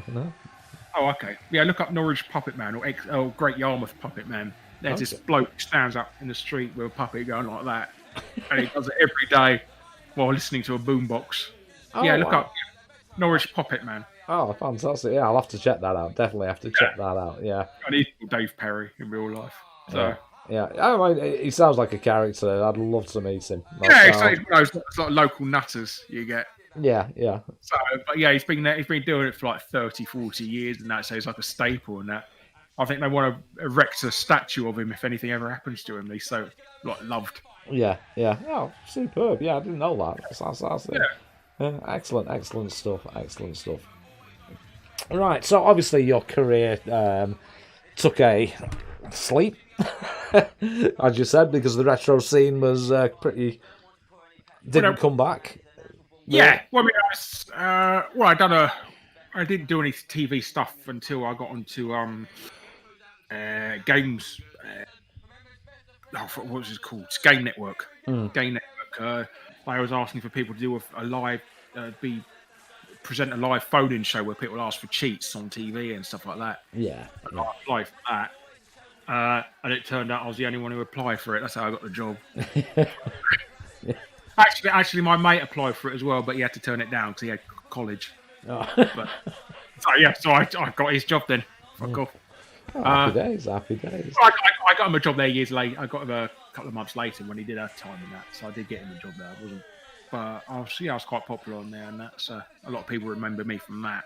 Yeah. This was about 5-6 years after this, so not too long afterwards. Yeah. Oh, So yeah. Super. Money as well. Like when I'd done everything on my own, I was getting like £20 an hour. So that was a silly money for when you. Bloody hell! I have to stand on the street corners to get that. I have to get on my knees for that now. So. Yeah, totally. Look at that. £20 an hour. Jeez. Yeah, happy days indeed. Right. What I shall do is I shall knock that off. And what I did do is I created a little area on my Discord for questions. And what I shall do is, if I can do this without crashing the stream, I shall go over onto it and have a look. Yes, I've got all the questions here. Now then, please bear in mind, this is my audience that are asking these questions, so they may be a little bit more obscure to what you're used to, or maybe not. What is your credit? Yeah. That kind of thing. Right, here we go. So, first one in comes Kev Hal, and he says, Guru, is it true that Yanks can't wank? It is. That's quite. I think that's still relevant. I think that show even today because have you ever seen these sort of documentaries like Console Wars and Press Start or something like the show they got on Netflix, and all they do is they talk about either American or Japanese stuff about gaming. Like nobody ever talks about European stuff on these shows, and it pisses me the fuck off. Yeah, to be honest. So it's still a big thing for you. A big. Yeah. Like I say, it's still relevant because they don't talk about it, and I've got people watching, leaving comments even to this day saying I never knew this game existed and stuff like that because like they never ever talk about European stuff, especially British. And considering how much of a prominent role British gaming did to the world stage of gaming. Of course, you had the whole bedroom coder scene for the start. A lot of them grew up to start creating the well-known PlayStation 1 games and stuff like that, like Wipeout and Destruction Derby. You know, Dave. Obviously Dave Perry. He become big, like, he's Irish, but that was all for Peter Molyneux, obviously. The Pickford brothers and stuff like that. They went on to sort of doing console stuff. Rare, they're massive players, weren't they? And they're British. Yeah. It's a shame, really. We don't get the credit. I mean, how do you feel? Best. Yeah. How do you feel on the something that Top Hat is always talking about, the game crash that we never had? Yeah, I don't like that. They said, it's the video game crash. It's a North American video game crash. We had the Spectrum that was doing fine. Yeah. And a lot of the games, a lot of the early Spectrum games got ported to the NES. Stuff like, So how do you explain that then? Exactly. Monty on the Run got ported to the Famicom, stuff like that. Yeah. Well, this is it. It was like I said, a lot of the our games went over. So Rare Ultimate played a game. They moved over to NES stuff. So a lot of their early games are sequels to their NES games, like RC Pro Am and stuff like that. Big Juffer asked. Well, he first asked if he could. Now you've lost all the weight, can he nick your Fact Hunt name? No. But then Think Hunt. Yeah, but he's asking when you did that episode on Digitizer, was it put on or was it legit? Which one? The one where you were puking up. I was definitely puking up with it.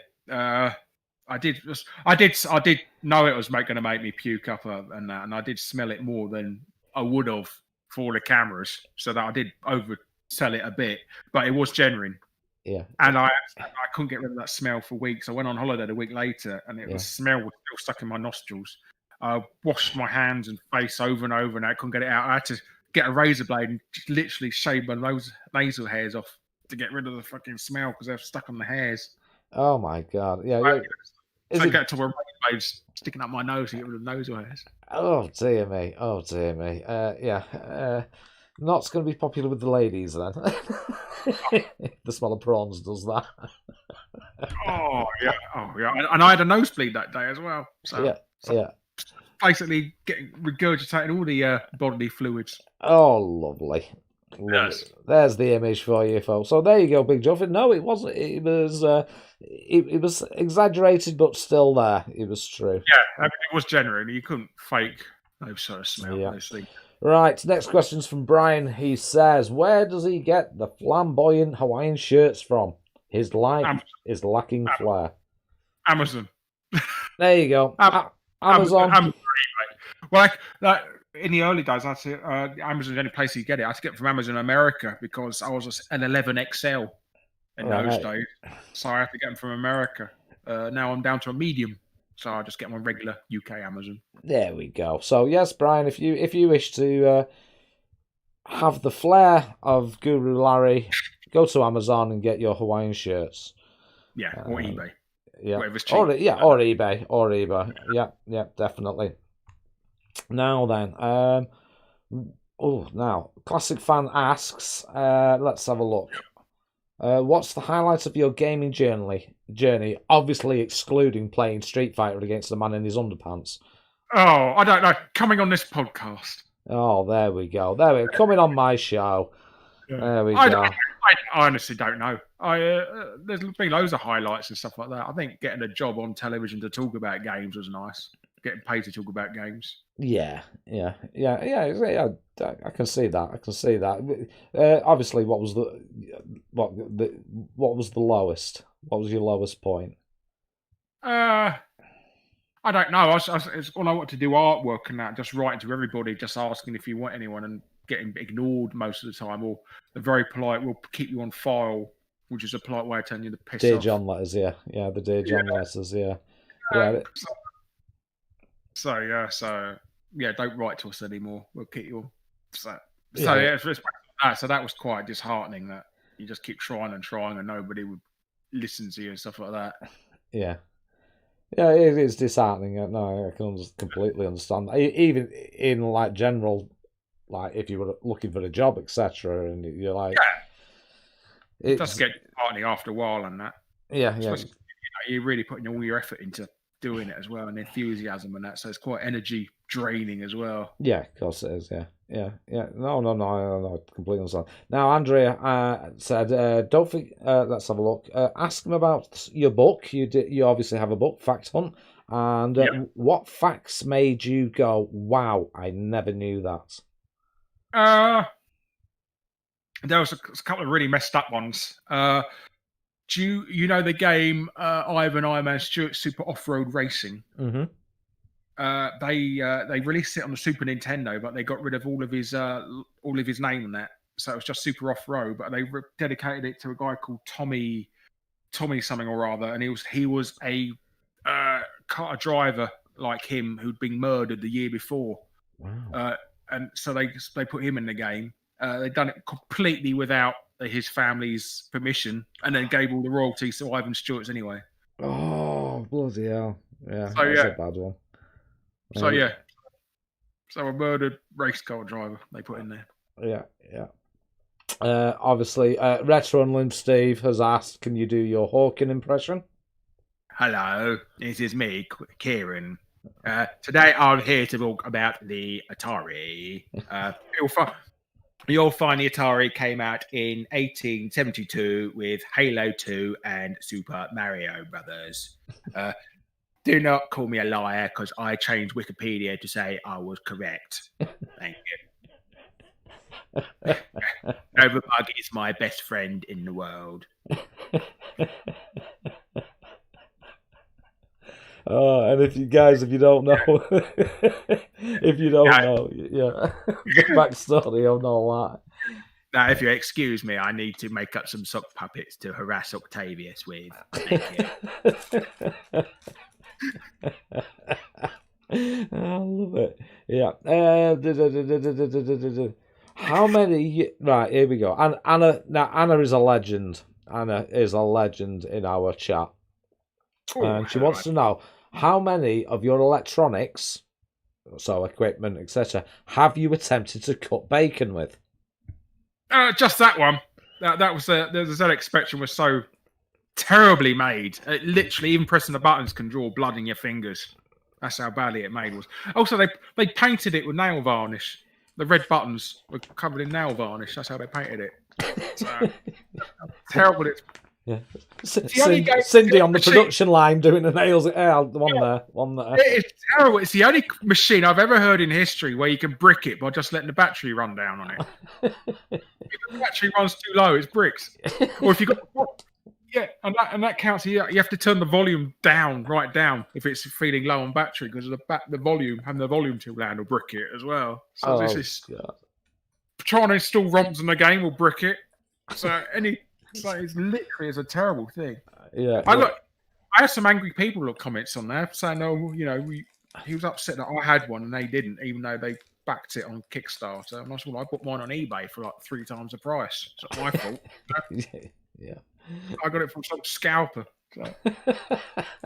Superb. Yeah. So, was that a fun thing for you trying to cut bacon with it? It was. It's the only thing it was useful for. I mean, fucking useful to play bloody Spectrum games on. They could get some practical use out of the thing.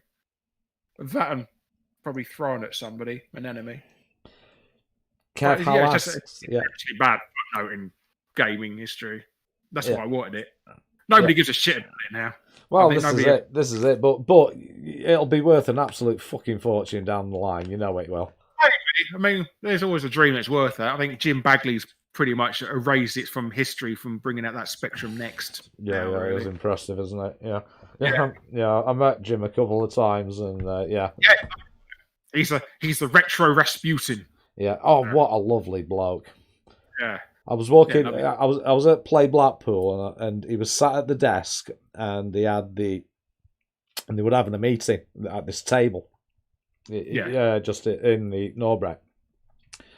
And he stops the meeting because I'm there looking. I'm just like saying, "Oh, is that it?" But try not to interrupt. Just try to peek a view of the Spectrum Next and all that. And he stopped the meeting, and he went, "Right, come here, mate." And he literally he stopped the whole meeting just to show it to me. I thought, what a nice guy. What a nice guy. Yeah, absolute superstar he is. Now then, have you still got your golden joystick? I did. I bought a second one recently as well. Oh. So I'm slowly collecting them. I'm going to be like the Highlanders getting past the joysticks. So yes, I got one from Series 2 now. And I got one from Series 3. Excellent. Have you actually ever personally put money into a Kickstarter scam? I've put money into that Papyrium thing. I haven't got anything back from that. I put money. Yeah. So I haven't got it my bloody one yet. My Papyrium. Everyone else has got one. Wankers. That somebody brought a thing for light guns. I invested in. Light guns you can use on an LCD screen. I haven't got mine yet.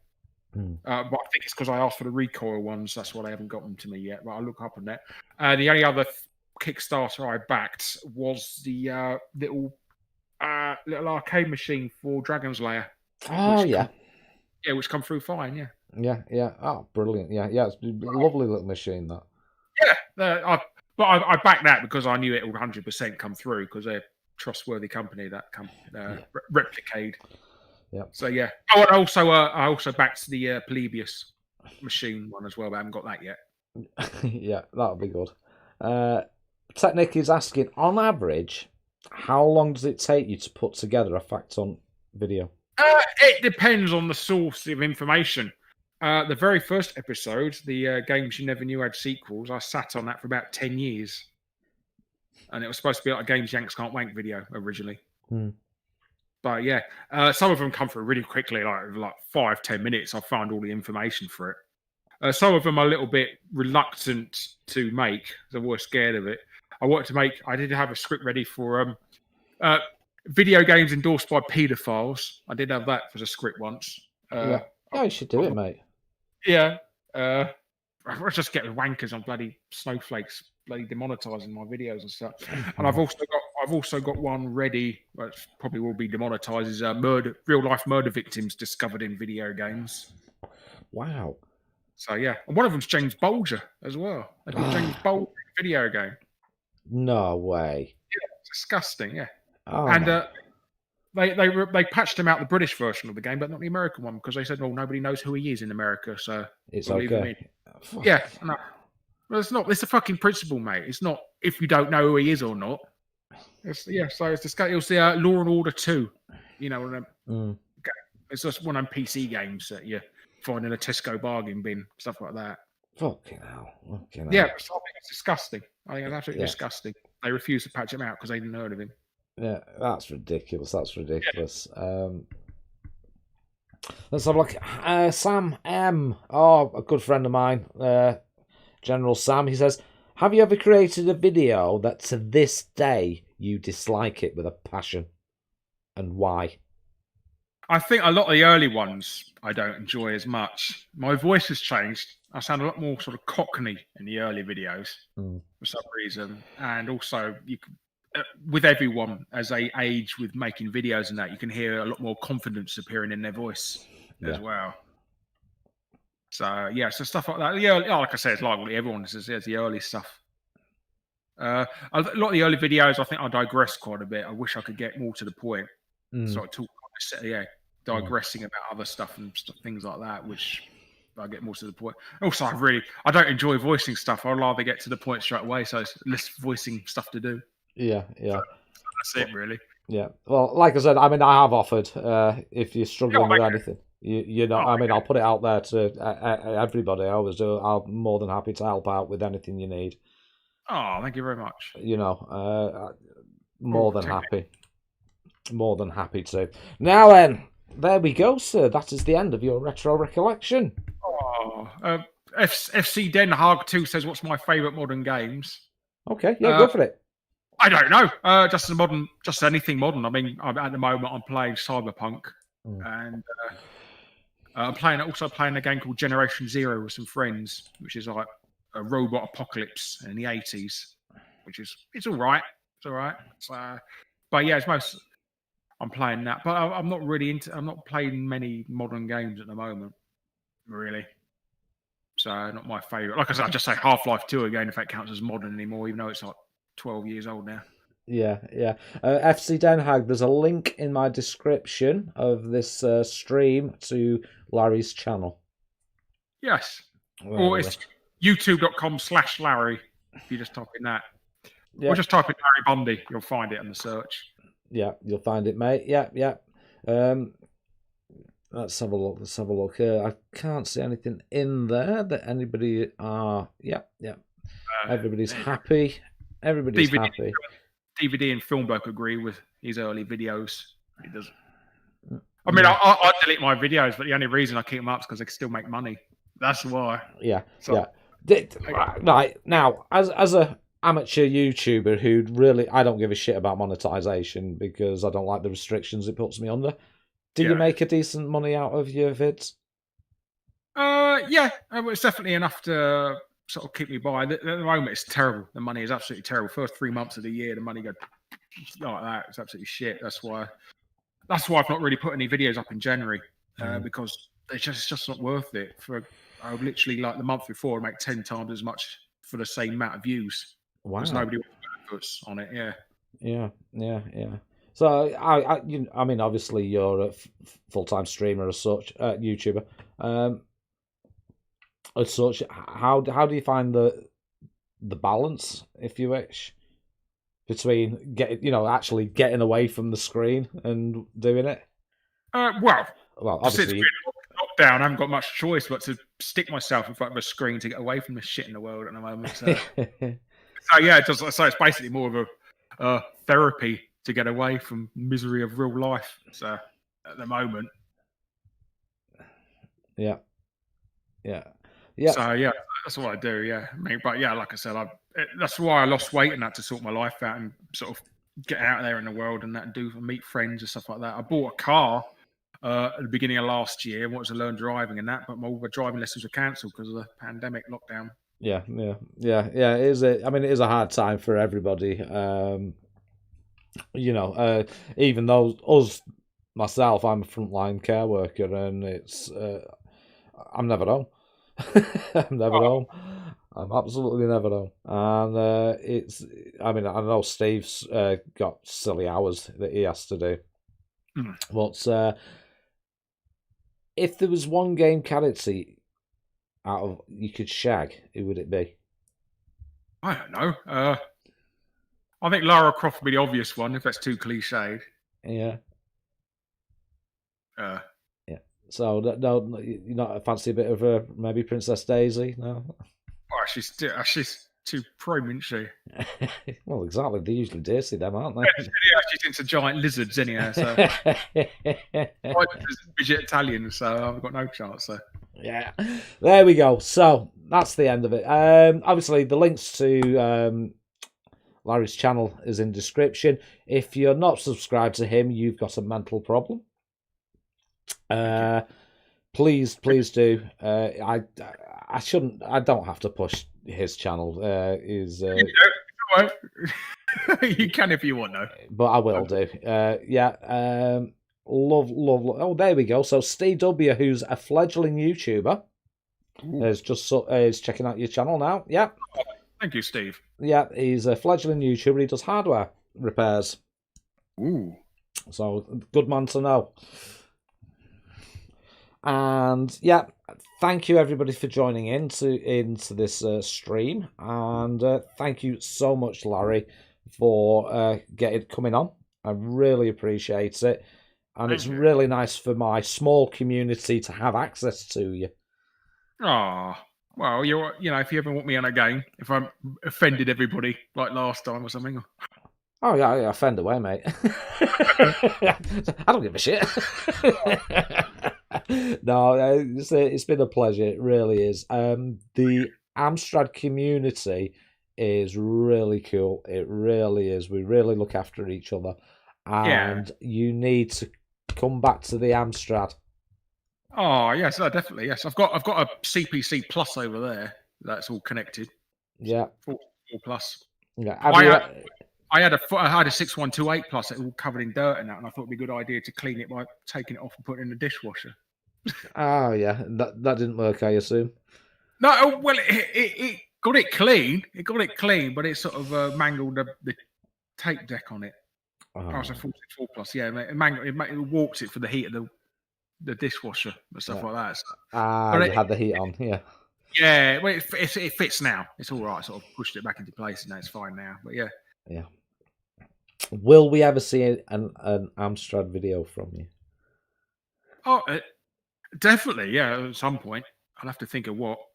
Like I said, I did want to do a video on the GX4 Sounds in itself because it was one of the worst selling consoles. Like it's one of those machines that none of the Americans ever talk about. Yeah, because it's not Nintendo for starters, but.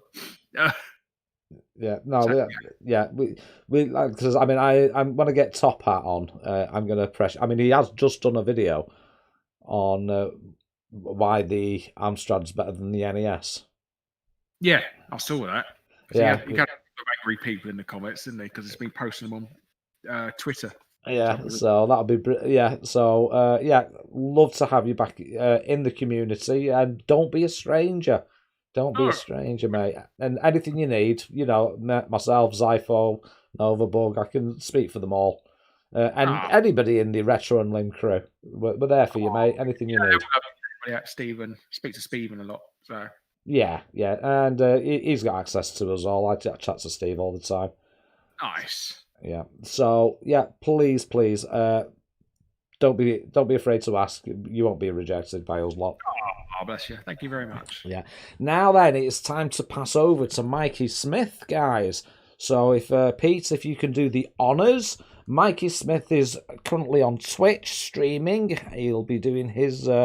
so if Pete can do the honours and put the links in the old chat for me, and we shall be heading over there. I'd like as many of you as possible to support him and the lovely Janie. Thank you. And I shall leave the goodbyes to you, sir. So have you... Goodbye, you. And with that, I shall say Yellowbelly out.